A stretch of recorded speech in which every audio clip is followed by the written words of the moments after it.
రోచిత స్వాగతం ప్రియులారా. మనము ఈ రాత్రి కూడా చిన్న ప్రార్థన చేసుకుని మన ఆనవాయితీ ప్రకారం మన పోరాటాన్ని ప్రారంభించుకుందాం. Let us pray. స్తోత్రమునైన ప్రేమ కలిగిన మా మహాపరిశుద్ధ తండ్రి, జీవాధిపతమైన మా మిక్కిలి గొప్ప దేవ, మరొక నూతన దినారంభంలో మీరు మమ్మల్ని అందరినీ సమకూర్చి సమావేశపరిచి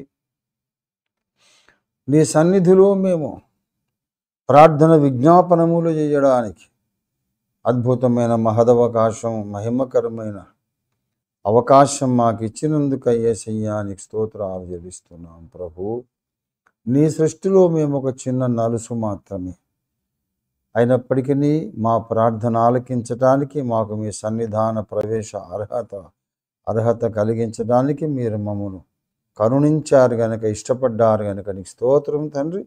ఇంకా రాబోతున్న బిడ్డలు ఉన్నారు, అందరినీ కూడా త్వరపెట్టి మీరు సకాలం ముందు తీసుకుని రండి. మీరు మాతో నీ వాక్యం ద్వారా మాట్లాడండి. ప్రభువా, విదాసుని బలపరచండి, మమ్మల్ని అందరినీ ప్రతి ఒక్కరిని బలపరచండి.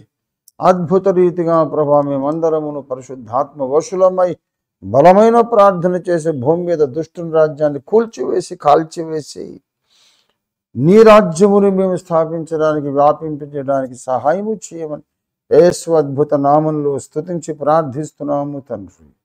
ఆమేన్, ఆమేన్, ఆమేన్.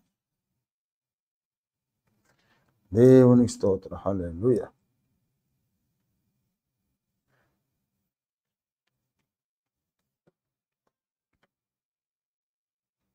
యెహోవా నీ నామం అనే పాట పాడుకుందాము.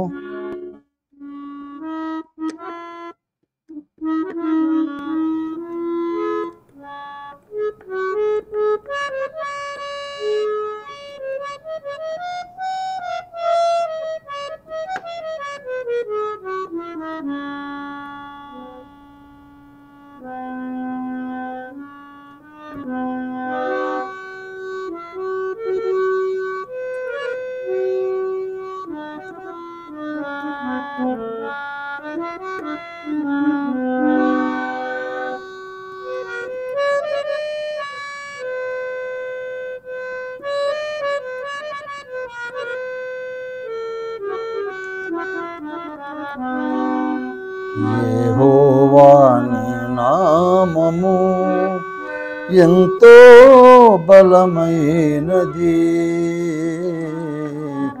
ఎంతో బలమైనది, ఎంతో బలమైనది.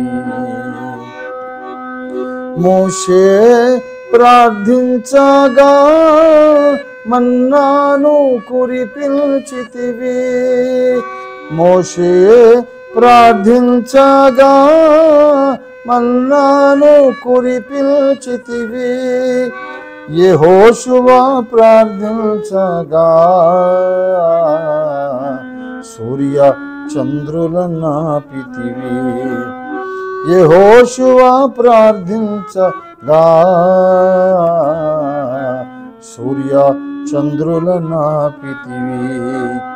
యెహోవా నీ నామము ఎంతో బలమైనది, ఎంతో బలమైనది, ఎంతో బలమైనది. నీ ప్రజల పక్షముగా యుద్ధములు చేసిన దేవా, నీ ప్రజల పక్షమున యుద్ధములు చేసిన దేవా, అగ్నిలో పడవేసిన భయమేమి లేకుండిరి, అగ్నిలో పడవేసిన భయమేమి లేకుండిరి. యెహోవా నీ నామము ఎంతో బలమైనది, ఎంతో బలమైనది, ఎంతో బలమైనది. సింహాల బోనైనాను సంతోషముగా వెళ్ళిరి. సింహాల బోనైనాను సంతోషముగా వెళ్ళిరి.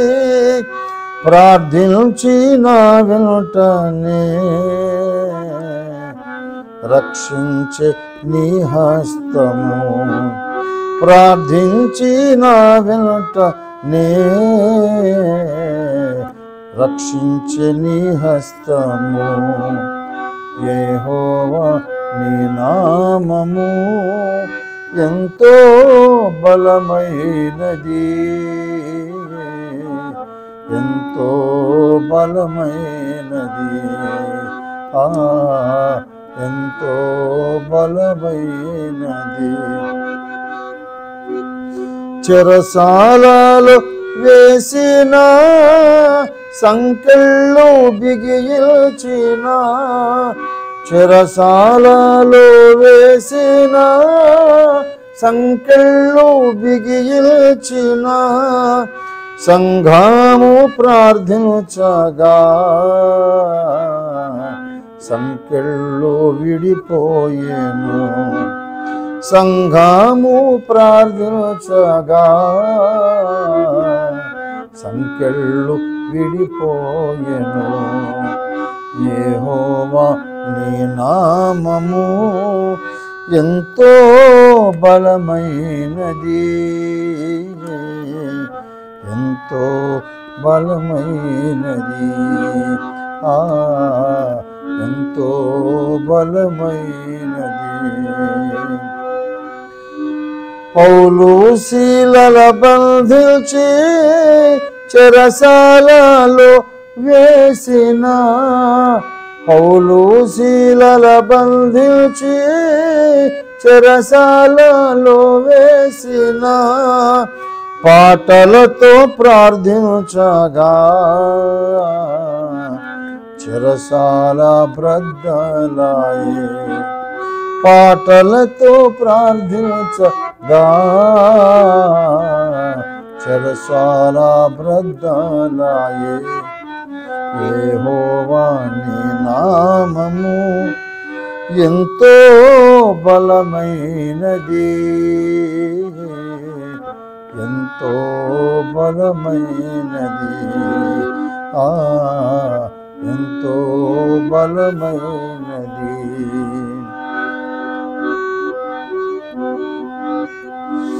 నీ ప్రజల రక్షణ కొరకై నీ ప్రియ కుమారుని, నీ ప్రజల రక్షణ కొరకై నీ ప్రియ కుమారుని లోకమునకు పంపగా ప్రకటించే నీ వాక్యము. లోకమునకు పంపగా అర్పించే తన ప్రాణము. ప్రకటించే నీ వాక్యము. యెహోవా నీ నామము ఎంతో బలమైనది, ఎంతో బలమైనది, ఎంతో బలమైనది, ఎంతో బలమైనది. దేవునికి స్తోత్రం కలుగును గాక. హల్లెలూయా, హల్లెలూయా, హల్లెలూయా.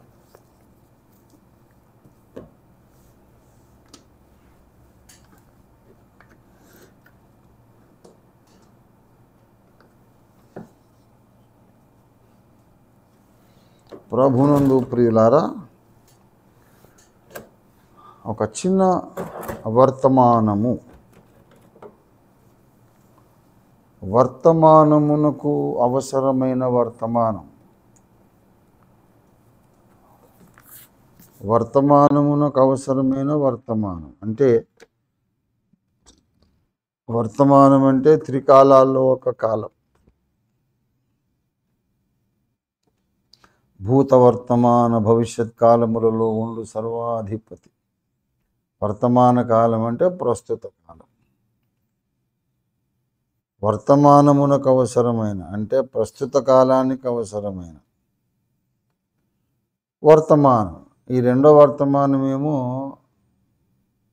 మెసేజ్, సందేశం అన్నమాట. వర్తమానం అనే ఒక మాటకు నానా అర్థాలు ఉన్నాయి. ప్రస్తుత కాలం అని ఒక అర్థము, సందేశం అని ఇంకో అర్థం. అందుకని అలాగన్నాను. వర్తమాన కాలమునకు అవసరమైన వర్తమానం. చిన్న మెసేజ్ మీతో పంచుకొని అవసరమైన మెసేజ్ ముగించుకొని ప్రార్థన కొరకు మీకు సమయాన్ని అప్పగిస్తాను. దేవునికి స్తోత్రం. హల్లెలూయా, హల్లెలూయా.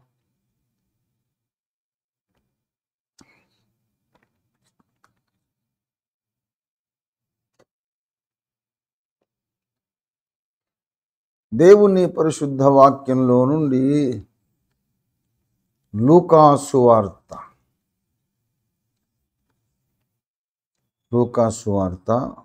10వ అధ్యాయము. Very good. 38 మంది సిస్టమ్స్ కనెక్ట్ అయినాయి. లూకాసు వార్త 10వ అధ్యాయము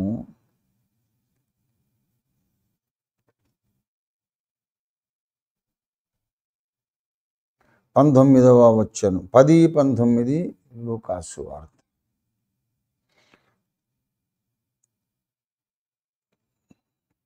పద్దెనిమిది కూడా కలిపి చదువుకుందాం, సంపూర్ణంగా ఉంటుంది ప్రత్యక్షత. ఆయన సాతాను మెరుపు వలె ఆకాశము నుండి పడుట చూచి తిని. సాతాను మెరుపు వలె ఆకాశము నుండి పడుట చూచి తిని.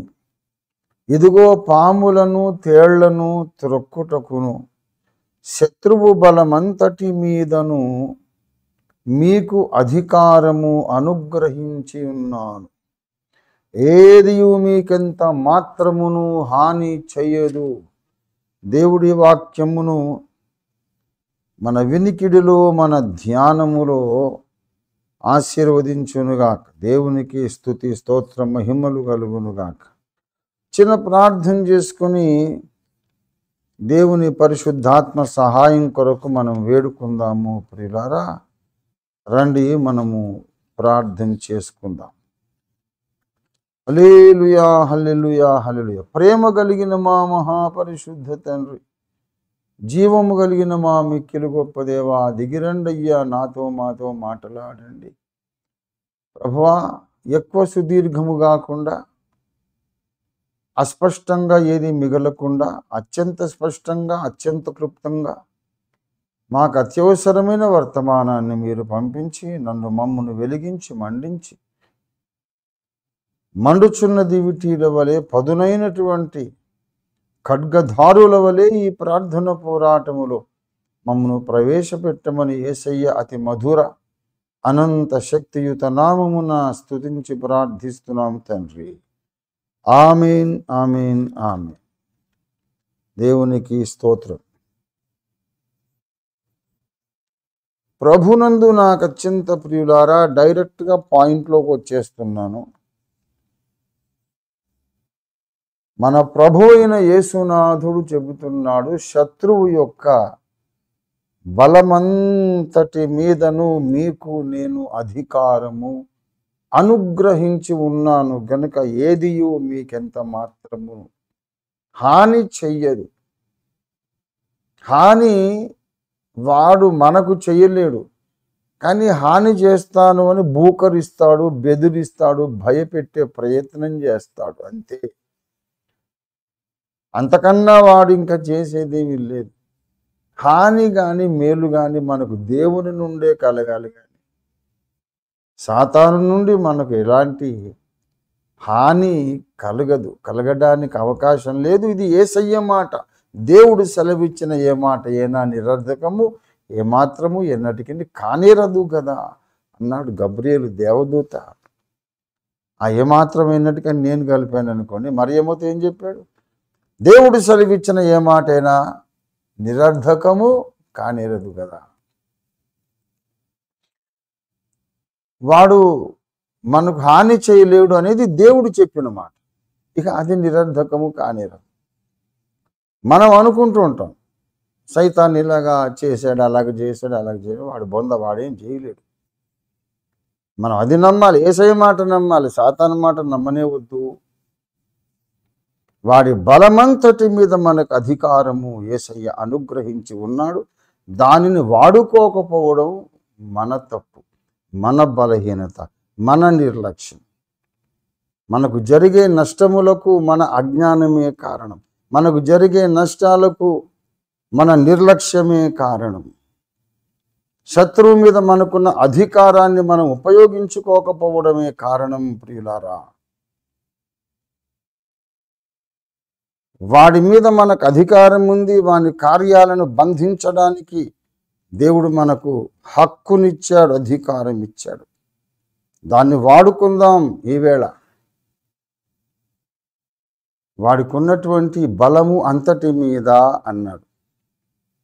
వాడికున్న బలము ఏమిటి ఒక్కసారి మనం చూద్దాం. ఏమేమి బలాలు ఉన్నాయి వాడికి, ఏమేమి కార్యాలు చేయడానికి వాడికి బలం ఉంది.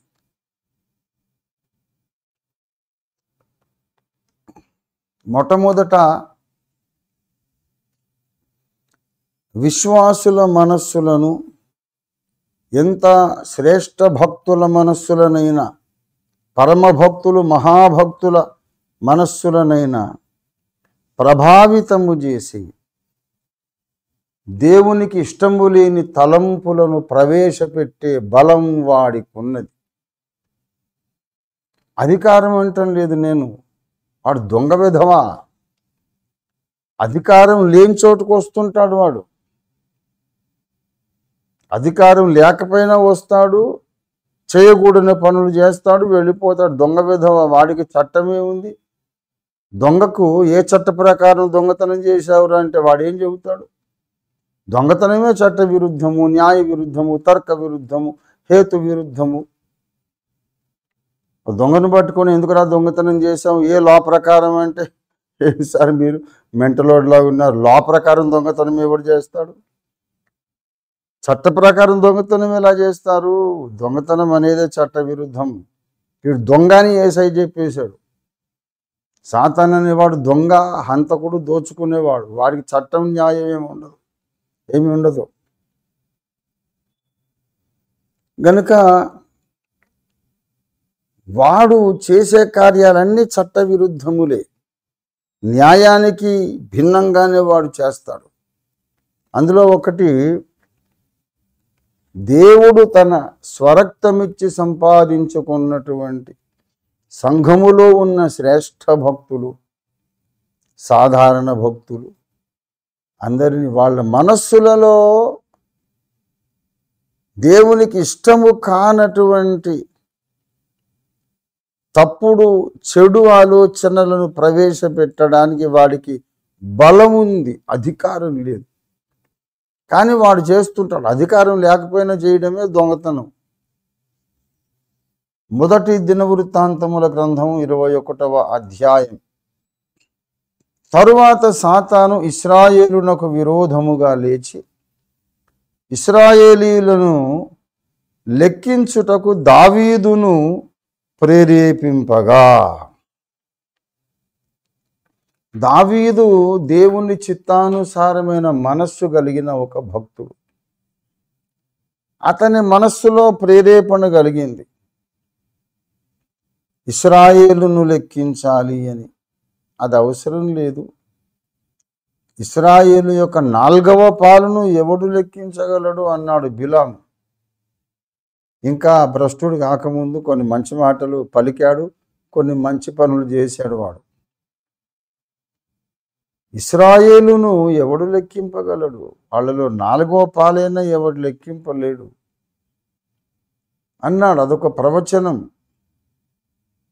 దేవుడు అబ్రహాముతో అన్నాడు, అబ్రహామా, ఆకాశ నక్షత్రాలను చూడు, ఆకాశ నక్షత్రాలు చూడు, నీకు చేతనైతే లెక్కించన్నాడు. తర్వాత సంఖ్యాకాండంలో లెక్కించినప్పుడు లేవి గోత్రాన్ని ఆ లెక్కలో చేర్చలేదు. ఏ గోత్రములోనైనా 20 ఏళ్ళు మొదలుకొని పైబడిన వయస్సు కలిగిన వారిని, 20 ఏళ్ళు ఇంకా అంతకంటే పైన వయస్సు కలిగిన వారిని లెక్కించారు. అంతకంటే తక్కువ వాళ్ళని లెక్క పెట్టలేదు. యుద్ధమునకు బయలుదేరుటకు సన్నద్ధులైన వారు, సమర్థులైన వాళ్ళని మాత్రం లెక్కబెట్టారు. పసికూనలు, టీనేజర్స్ కూడా లెక్కకు రాలేదు. సైన్యముగా బయలు వెళ్ళడానికి శక్తిమంతులు ఎవరో వాళ్ళని లెక్కబెట్టాడు.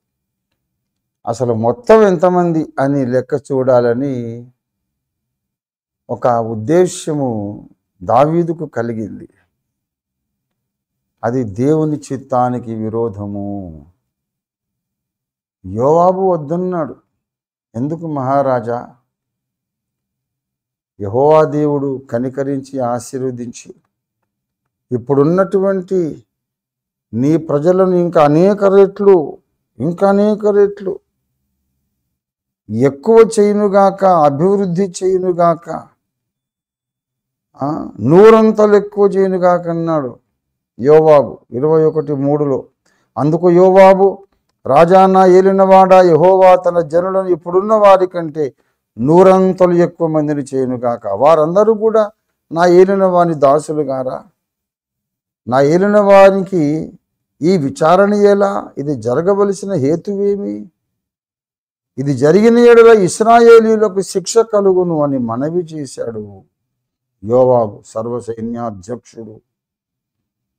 ఎన్ని చెప్పినా వినే మూడ్లో లేడు ఆయన. సాతాను చేత బలంగా ప్రేరేపించబడుతున్నాడు. తర్వాత మనస్సు కొట్టుకున్నది. జనసంఖ్య చూసినందుకు దావీదు మనస్సు కొట్టుకుంది, గిలగిల కొట్టుకుంది.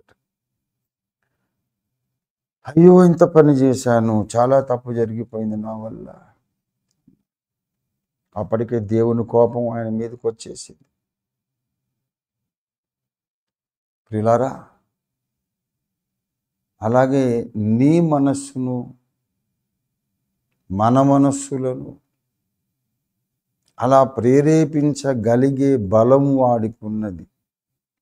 నేను దేవుని కొరకు బ్రతుకుతాను, నా మరణ పర్యంతం నేను సత్యసాక్షిగా నిలబడతాను, సత్యము కొరకు ధ్వజమునెత్తుతాను, ఊపిరి ఉన్నంత వరకు బ్రతికినా చచ్చినా నేను సత్యము కొరకే, అంచకాల ప్రణాళిక కొరకే నేను జీవిస్తాను అనుకున్నటువంటి శ్రేష్ఠ సైనికులను కూడా విభిన్నమైన ఆలోచనలు ప్రవేశపెట్టి దారి మళ్లించే బలం, శక్తి వాడికి ఉంది. అయితే ఆ శక్తి మీద, ఆ బలము మీద మనకు అధికారం ఉంది. దాన్ని మనం ఖండించవచ్చు, బంధించవచ్చు, పాతాళలోకానికి విసిరి కొట్టవచ్చు. వాడికి మనం లోబడవలసిన అవసరం లేదు. కానీ ఎందుకో మరి విశ్వాసులు లోబడుతూ ఉంటారు. నాకు వచ్చే ప్రతి తలంపు దేవుడి నుండి కలిగిందే అనే భ్రమలో ఉంటారు కొంతమంది. నేనెంత భక్తుడినంటే నా మనసులో ఒకటి కలిగిందంటే అది తప్పకుండా దేవుడిచ్చిన తలంపే అయి ఉంటుంది, ఇంకొక సోర్స్ నుండి నాకు రావడానికి అవకాశం లేదు అనే భ్రమలో చాలామంది పెద్ద పెద్ద భక్తులు బ్రతికారు. సాతాను పంపిన ఆ సిగ్నల్స్ని, దేవుని ప్రత్యక్షతలని వారు స్వీకరించి లోబడి దావీదు చేసిన తప్పు చేసి లక్షల మందిని, కోట్ల మందిని పాడు చేసేసారు, నష్టపరిచారు, వాళ్ళు నష్టపోయారు. ఈ దుర్బోధలను మొట్టమొదట ప్రారంభించి ఆ దుర్బోధల మీద, దుర్బోధలకు స్తంభాలుగా సంఘాలు కట్టినటువంటి మహాభక్తులు, పరమభక్తులు, మహానాయకులు వాళ్ళందరూ ఏమనుకున్నారు? ఇదంతా దేవుడే నాకు బయలుపరిచాడు అనుకున్నారు. కానీ దావీదుకు సాతాను ఒక తలంపు ఎలాగైతే పెట్టాడు, అలాగే నాకు కూడా సాతాను పెట్టాడేమో, ఒకసారి చూసుకుందాం అని ఒక్కసారి ఒకరోజు ఉపవాస ప్రార్థన చేసి ఆలోచించి ఉంటే వాళ్ళు బ్రతికిపోయేవారు, కోట్ల మందిని కూడా బ్రతికించగలిగేవారు. వాడికేమో బలం ఉంది, భక్తులను మిస్లీడ్ చేయటానికి, మిస్గైడ్ చేయటానికి, తప్పుదారికి మళ్లించడానికి, చేయకూడని పనులు భక్తుల చేత చేయించటానికి వాడికి బలం ఉంది. ఆ బలము గలవాణిని బంధించే అధికారం ఈ భక్తునికి ఉంది. అని బంధించరు. నా అంతటి వాడికి తలంపు వచ్చిందంటే అది దేవుడిచ్చింది కాక మరి ఏమై ఉంటుంది? మరి ఇంకేమిటి? దేవుడిచ్చిందే కదా. దేవుడిస్తేనే కదా నాలాంటి శ్రేష్ఠ భక్తునికి వస్తుంది ఆ తలంపు అన్న భ్రమలో ఉంటారు. కాదు కాదు, మనం ఎవళ్ళము కూడా దావీదు కంటే గొప్ప భక్తులం కాదు. దేవుని ఇష్టానుసారుడు, దేవుని చిత్తానుసారమైన మనస్సు కలిగిన వాడు, దేవుని యుద్ధములు, యెహోవా యుద్ధములు జరిగించిన వాడు, దీర్ఘదర్శి ప్రవక్త. దావీదు మనస్సులోనే ఒక విషబీజం వేయటానికి, ఒక దేవ విరోధమైన తలంపును నాటడానికి వాడికి శక్తి ఉంటే మరి ఇంకా ఏ భక్తుడు ఎక్సెప్షన్ చెప్పండి? ఎవరిది exemption? There is no exemption at all. మినహాయింపు లేదు. కనుక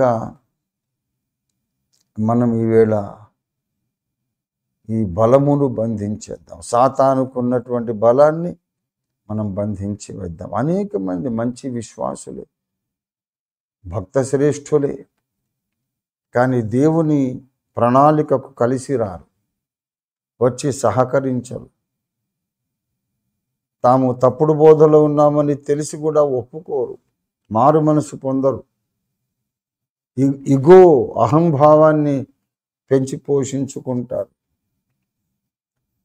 ఇందుచేత సార్వత్రిక క్రైస్తవ సంఘం నష్టపోతుంది. ఇవాళ మనం శత్రువు యొక్క ఈ బలాన్ని బంధించి వేసేద్దాం. విశ్వాసులను, క్రైస్తవ సంఘ నాయకులను దేవునికి విరోధమైన ఆలోచనలతో నింపగలిగిన సాతాను బలాన్ని యేసయ్య నామంలో మనం బంధించి వేద్దాం, ఆజ్ఞ జారీ చేద్దాం. దేవుడు దాన్ని స్థిరపరుస్తాడు. ప్రియా దేవుని బిడ్డలారా, ఇంకా ఇందులో మీరు ఈ వరుసలో మీరు ఆలోచన చేయండి, ధ్యానం చేయండి. అలాంటి ఒక తలంపే దావీదు చేసినటువంటి శారీరక పాపము. ఆమెను చూశాడు, అందంగా ఉంది, సుందరవతి ఆ స్త్రీ బత్షెబ. దావీదు ఆశించాడు, రాజు పిలిచాడు, ఆమె లోబడక తప్పని పరిస్థితి. మరి దావీదు తప్పు చేశాడని బైబిల్ చెబుతోంది తప్ప బత్షెబ తప్పు చేసిందని ఎక్కడా చెప్పలేదు. ఒక హయ్యర్ పొజిషన్ ఆఫ్ అథారిటీలో ఉన్నవాళ్ళు, అధికార పదవిలో ఉన్నవాళ్ళు తమకున్నటువంటి ఆధిక్యతను దుర్వినియోగపరిచి అమాయకులైన ఆడపిల్లలను వాళ్ళు ఆజ్ఞాపించి, నేను పిలిచినప్పుడు రావాలి, లేకపోతే నీకు శాపం వస్తుందని భయపెట్టి, మాయ మాటలు చెప్పి, లొంగ తీసుకొని వశపరుచుకొని శారీరక పాపము చేసిన సందర్భాలు ఈ లోకములోనూ దేవుని సమాజంలో కూడా ఎన్నో ఉన్నాయి. కాలేజీ లెక్చరర్స్ అలా చేస్తుంటారు, ప్రొఫెసర్స్ అలా చేస్తుంటారు. ఏ డిపార్ట్మెంట్లోనైనా ఉన్నత స్థాయిలో ఉన్నవాళ్ళు కింది స్థాయి ఉద్యోగినులను అలాగా ఎక్స్ప్లాయిట్ చేస్తూ ఉంటారు.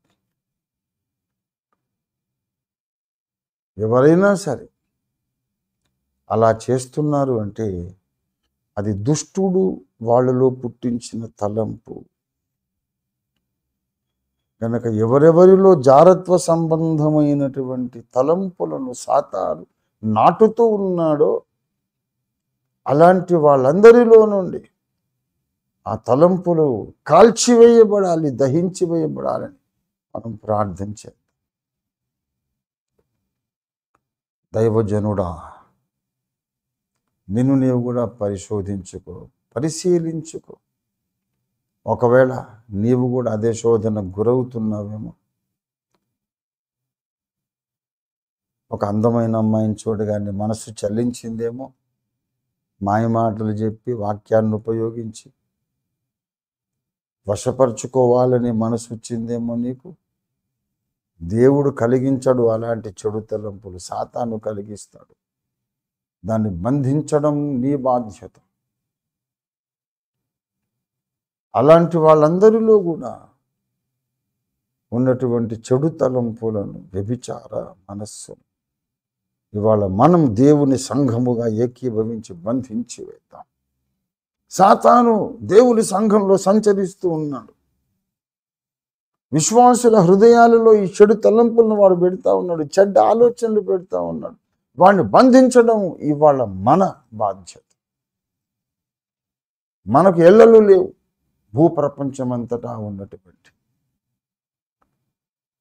ప్రతి స్థానిక క్రైస్తవ సంఘ నాయకుడు, ప్రతి సువార్త సేవకుడు, ప్రతి సంఘ కాపరి, ప్రతి దైవజనుడు, ప్రతి అభిషిక్తుడు, ప్రతి సాధారణ విశ్వాసి, స్త్రీ కానీ పురుషుడు కానీ, ఎవరి మనస్సుల్లోనైతే సాతాను అపవిత్ర తలంపులు పుట్టిస్తున్నాడు, ఆ తలంపులను పరిశుద్ధ దేవాగ్నితో కాల్చి దహించి వేద్దాం.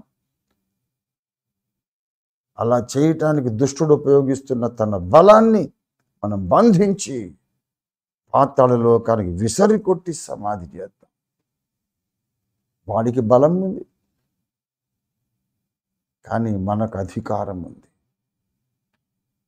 ప్రభునందు ప్రియ దేవుని బిడ్డలారా, ఇంకా ఇక బోలెడన్ని సంగతులు చెప్పాలి. యాక్సిడెంట్లు కలిగించడానికి వానికి బలం ఉంది. రోడ్ యాక్సిడెంట్స్ ఎప్పుడు కూడా యాక్సిడెంట్స్ అనేవి అసలు జరగవు. జరుగుతున్న ప్రతి యాక్సిడెంట్ కూడా సాతాను వాని దూతలు ప్లాన్ చేసి, స్కెచ్ గీసి, రెక్కి కూడా వేసి, రిహార్సల్, ఒక చెడ్డ పని దాడి చేయడానికి రిహార్సల్ చేయడాన్ని రెక్కి అంటారు. ఒక దాడి చేయడానికి రిహార్సల్ చేయడము దాన్ని రెక్కి అంటారు. రెక్కి నిర్వహించి ఈ మనిషి రోజు 8 గంటలకి ఇంట్లోంచి బయటికి తన మోటార్ బైక్ తీస్తాడు, ఎంత స్పీడ్తో వెళ్తాడు, ఏ మలుపులు తిరిగి ఏ రూట్లో వెళ్తాడు, అన్నీ వాళ్ళు స్కెచ్ గీసుకొని, ఆ మనిషి దేవుని బిడ్డ, అతన్ని ఎలాగైనా దాడి చేయాలి, నష్టపరచాలి అని ఆలోచించి అతడు వెళ్ళి ఆ ప్రతిరోజు ప్రయాణించే ఆ రూట్ మలుపుల దగ్గర ఒక్కొక్క వాహనాన్ని పెడతారు. ట్రక్ కానీ, బస్సు కానీ, ఆటో కానీ, ఇంకో మోటార్ బైక్ కానీ. అలాగా వీళ్ళు యాక్సిడెంట్లు ప్లాన్ చేసి జరిగిస్తారు. ఎందుకంటే సువార్త ప్రకటించేవారు, యేసే రక్షకుడు, మోక్షానికి ఇంకొక దారి లేదని ఖండితంగా, నిర్భయంగా, యథార్థంగా ప్రకటించే దైవజనులంటే వాళ్లకు కడుపుమంట. సైతానులకు, వాడి దూతలకు, సైతాను దూతలకు, దయ్యాలకు కడుపుమంట. వీడిని ఎలాగైనా చంపేయాలి అని చూస్తూ ఉన్నారు. కనుక యాక్సిడెంట్లు దైవజనులకు జరుగుతూ ఉన్నాయి ఈ మధ్య. అది దుష్టుడు చేసే కార్యం. యాక్సిడెంట్లు కలిగించు బలం, యాక్సిడెంట్లు చేసే బలం సాతానుకున్నది. వాని బలమంతటి మీద దేవుడు నీకు నాకు అధికారం ఇచ్చానని మాట్లాడుతున్నాడు ఆయన. నీ రాకపోకలు యందు నిరంతరము యెహోవా నిన్ను కాపాడును అన్నాడు కదా. ఎందుకు కాపాడడం అవసరమైంది చెప్పండి? కాపాడటం ఎందుకు అవసరమైంది? ఎవడో దాడి చేస్తున్నాడు, దాడి చేయాలని సంకల్పించాడు, ప్రయత్నం చేస్తున్నాడు, కనుక కాపుదల అవసరమైంది. ఇది మొదలుకొని యెహోవా నిన్ను నిరంతరం నీ రాకపోకలు ఎందుకు కాపాడాలంటే నీ రాకపోకలు ఎందు ప్రమాదాలు పొంచి ఉన్నవి. ఎవడు నీకు దాడి చేయాలని, నీకు మరి హాని చెయ్యాలని, నీ మీద దాడి చేయాలని ఎవడు ఎదురు చూస్తున్నాడంటే ఆబ్వియస్లీ నిర్వివాదంగా ఎవడంటే సాతాను, వాడి అనుచరులు. కనుక వాణ్ణి మనం బంధించి వేయాలి. ఈ రాత్రి బంధించి వేద్దాం. అంతేకాదు హెబ్రీ పత్రిక 2:14 సాతానికి ఇంకొక బలం ఉంది. మరణము యొక్క బలం ఉన్నదట. మరణము యొక్క బలం ఉన్నదట. హెబ్రీ 2:14 బైబిల్స్ మీ దగ్గర ఉంటే మీరు ఒకవేళ చూసినట్లయితే, మరణము యొక్క బలము గలవానిని అనగా సాతానును, అపవాదిని అని రాశాడు. ఆ ప్రకారమే మరణము యొక్క బలము గలవానిని అనగా అపవాదిని అనగా సాతానును మరణము ద్వారా నశింపజేయుటకు యేసయ్య కూడా మహిమస్వరూపుడు, ఆయన రక్తమాంసముల్లో పాలివాడైన. కాబట్టి యేసు ప్రభు వారు ఎందుకు రక్తమాంసములలో పాలివాడైనాడంటే, రక్తమాంసములలో జీవిస్తున్నటువంటి మనలను విమోచించడానికి, మరణము యొక్క బలము గలవానిని నశింపజేయడానికి 14-15 వచనాలు కలిసి ఉన్నాయి చూడండి. ఆ ప్రకారమే కాబట్టి ఆ పిల్లలు రక్తమాంసములు గలవారైనందున ఆ ప్రకారమే మరణము యొక్క బలము గలవానిని అనగా అపవాదిని మరణము ద్వారా నశింపజేయుటకు జీవితకాలమంతయు మరణ భయము చేత దాస్యమునకు లోబడిన వారిని విడిపించుటకును ఆయన కూడా రక్తమాంసములలో పాలివాడాయ. ఇక్కడ మనకు కావాల్సింది ఒకటే మాట, కాంటెక్స్చువల్గా, సందర్భోచితంగా, మరణము యొక్క బలము గలవాడు అనగా సాతాను. సాతాను భక్తుల చేత పాపము చేయించగలడు. సాతాను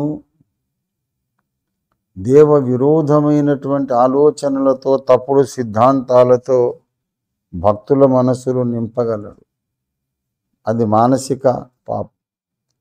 తర్వాత శారీరక పాపానికి కూడా దారి తీసేలాగు మన మనస్సులను ప్రభావితం చేయగలడు. వానికి ఆ బలం ఉంది.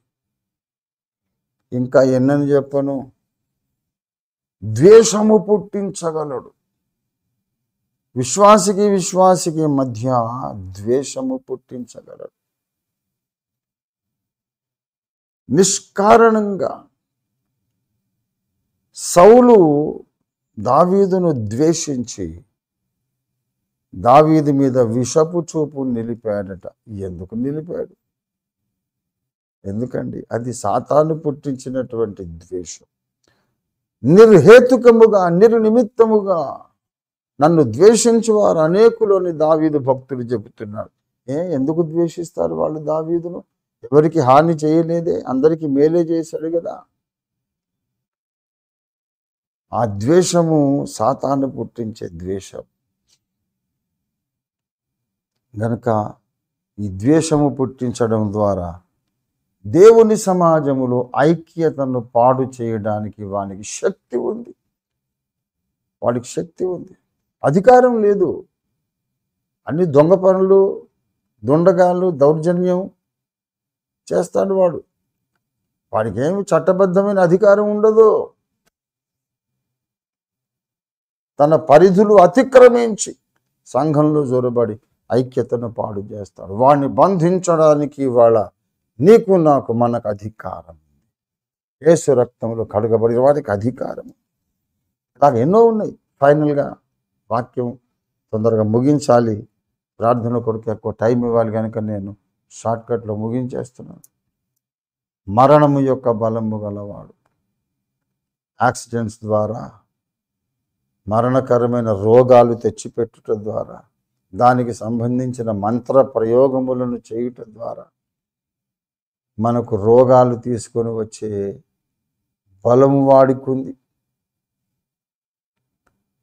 అనేకమైన అనారోగ్య పరిస్థితుల వెనుక సాతాను హస్తం ఉంది, సాతాను కుట్ర ఉంది. కనుక వాణ్ణి వల్ల మనం బంధించి వేద్దాం ఇంటెలిజెంట్గా. కుటుంబంలో కలతలు కలహాలు తీసుకొస్తున్న సాతాను యొక్క శక్తిని మనం బంధించి వేద్దాం. మనకు మరణకరమైన రోగాలు తెచ్చిపెట్టే మంత్ర ప్రయోగములు చేయిస్తున్న సాతాను బలాన్ని యేసు రక్తముతో మనం బంధించి వేద్దాం. మనం అప్పగించవచ్చు కూడా ఒక్కోసారి వాడికి. ఒకరిని చంపేసేయి బాబు, చంపే బలం దేవుడు నీకు ఇచ్చాడు కదా, వీడిని నీకు హ్యాండ్ ఓవర్ చేస్తున్నామని కూడా కొంతమందిని మనం అప్పగించవచ్చట. 1 కొరింథీ పత్రిక 5వ అధ్యాయము 4-5 వచనాలు. 1 కొరింథీ పత్రిక 5వ అధ్యాయం 4-5 వచనాలు. ఏమనగా ప్రభువైన యేసు దినమందు వాని ఆత్మ రక్షింపబడినట్లు శరీరేచ్ఛలు నశించుటకై మన ప్రభువైన యేసుక్రీస్తు నామమున మీరును నా ఆత్మయు మన ప్రభువైన యేసుక్రీస్తు బలముతో కూడి వచ్చినప్పుడు అట్టి వానిని సాతానునకు అప్పగింపబడెను. వాని శరీరము నశించుటకై, శరీరము మరణించుటకై. సంఘంలో కూడా ఉన్నాడు, పాపం మీద పాపం చేసేస్తున్నాడు. ఎంత చెప్పినా వాడికి మారు మనసు రావడం లేదు. కనుక వాడి శరీరము నశించి మట్టిలో కలిసిపోవడం మంచిది. అప్పుడే వాడు పాపాన్ని మానేస్తాడు. లేకపోతే ఇంకా ఎక్కువ పాపం చేసి వాడి ఆత్మ కూడా నరకానికి వెళ్ళిపోయే అవకాశం ఉంది. కనుక నా ఆత్మ మీ దగ్గరకు వస్తుంది, మీరందరూ కూడిరండి, అందరం కలిసి రే సైతాన్, వీడిని చంపడానికి నీకు అధికారం ఇస్తున్నావురా, చంపేసి అని మనం అప్పగించవచ్చట. ఇది పౌలన్న మనకు నేర్పిస్తున్నటువంటి సత్యం. ఒక వ్యక్తిని మరణానికి అప్పగించడానికి మనము చంపితే తప్పు, కానీ మరణము యొక్క బలము కలిగిన వాడు, మరణము యొక్క బలము కలిగిన వాడైన సాతాను మనం అప్పగిస్తే అది కూడా వాడు పాపము చేయకుండా ఉండడానికి, వాడు ఆత్మ నశించకుండా కనీసం ఆత్మైన యేసు ప్రభు రాకడ దినమందు రక్షింపబడే ఉద్దేశంతో, వాడి ఆత్మైనా రక్షింపబడుతుందనే సదుద్దేశంతో వీడిని చావుకు అప్పగించడం తప్పు కాదు. వాడికి మనం మేలు చేస్తున్నాము. అలాగైతే ఒక వ్యక్తి బ్రతికి ఉంటే దేవుని కార్యం జరుగుతుంది. ఒక వ్యక్తి బ్రతికి ఉంటే యెజబెలు బోధలు పెకలించి వేయబడతాయి. ఒక వ్యక్తి బ్రతికి ఉంటే దేవుని సత్యము నిరూపించబడుతుంది. అబద్ధాల సామ్రాజ్యం నశిస్తుంది. సత్యమును గూర్చి చాటించే సైన్యం బ్రతుకుతుంది అని మనము ఎవరిని గూర్చైనా ఒకవేళ భావిస్తే, అలాంటి సైనికులందరి కొరకు ఇవాళ మనం ప్రార్థన చేసి మరణము యొక్క బలము గలవానిని మనం బంధించి వెళ్తాం. ఎందుకంటే శత్రువు యొక్క బలం అంతటి మీద మనకు అధికారం ఉంది. మరణం యొక్క బలం వాడిలో ఉంటే ఆ బలం మీద కూడా మనకు అధికారం ఉన్నది. ఒక వ్యక్తికి మరణాన్ని తెచ్చిపెట్టే శక్తి బలము దేవుడు సాతానుకి ఇచ్చాడు. అందుకే మరణము తప్పించుట ప్రభువైన యెహోవా వశం అన్నాడు. వాడు మరణాలు తెచ్చిపెడతానే ఉంటాడు. కానీ ప్రభువా, సత్య సంబంధులు బ్రతికితే నీ సత్య సంస్థాపన ప్రణాళిక నెరవేరుతుంది. ఏలియా బ్రతకాలి, ఏలియాను చంపాలని యెజబెల్ అనుకుంటుంది మంత్రతంత్రముల ద్వారా. కానీ యెజబెల్ యొక్క ఉద్దేశం విఫలం కావాలి, ఏలియా బ్రతకాలి. అలాగే సత్యము కొరకు ప్రతిష్ఠితులైన ప్రతి ఒక్కరూ బ్రతకాలి. వాడు ఎన్ని రోగాలు తెచ్చిపెట్టినా, ఎన్ని మంత్రక్రియలు చేసినా, వాడి ప్రయత్నాలని భగ్నమైపోవాలి. సత్యమును స్థాపించడానికి, అసత్య బోధలు పెకలించడానికి ప్రతిష్ఠించుకున్న ప్రతి విశ్వాసి దీర్ఘకాలం ఆరోగ్యంగా బ్రతకాలి. అలా బ్రతకాలంటే సాతానును వాని బలాన్ని మనం బంధించి వేయాలి. ప్రియా దేవుని బిడ్డలారా, ఇవాళ మనం సాతాను యొక్క బలములన్నిటినీ మనం బంధించే అధికారం మనకున్నది. మరణం తెచ్చిపెట్టి అధికారం సాతానుకున్నది, దాన్ని బంధించి వేద్దాం.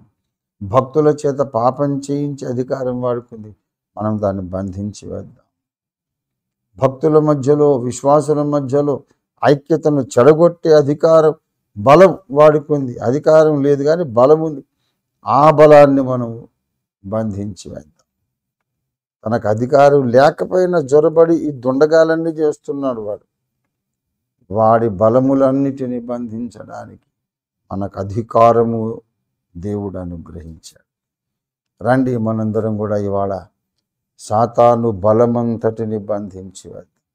పేరు పేరున డిపార్ట్మెంటలైజ్ చేసి వాడు ప్రయోగిస్తున్న బలం, మనకు డబ్బులు రాకుండా చేస్తున్న బలం ఉంది, అది సైతాను వాడుతున్న బలం. వాడికి అధికారం లేదు.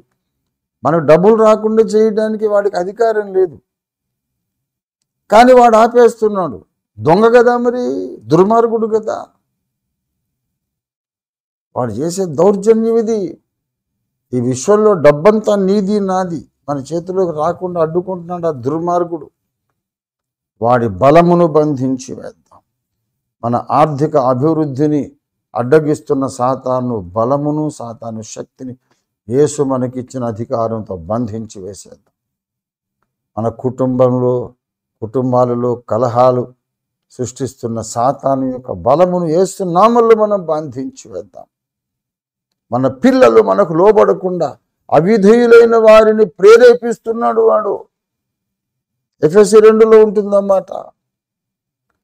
అవిధేయులైన వారిని ఇప్పుడు ప్రేరేపిస్తున్న శక్తికి అధిపతి సాతాను.